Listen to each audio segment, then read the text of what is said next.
Hey everybody, today we're in a Ford F-150. We're going to be showing you how to install the ProClip center mount number 855665.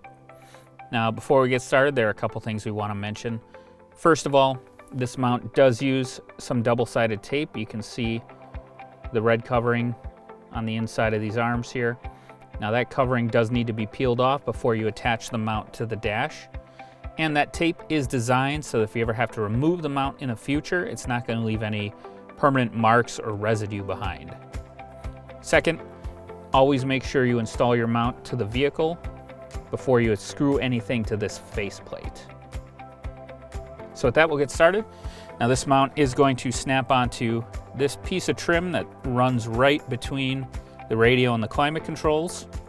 There is a seam along the top between this hard face here and the trim, and then there's a seam underneath between this face and the trim. And you can actually install the mount anywhere along this flat face here. You don't want to go up where it starts to angle back, but anywhere along here is fine. So first of all, there is a ProClip USA sticker on top here, and that indicates that this is the top side. And we're just going to slip this little L-shaped angled edge into this upper seam.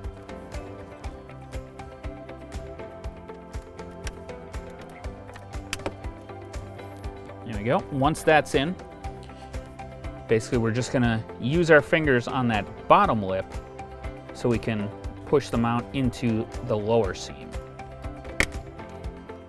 There we go. Once it's in place, we have a nice solid mounting platform for a custom ProClip device holder.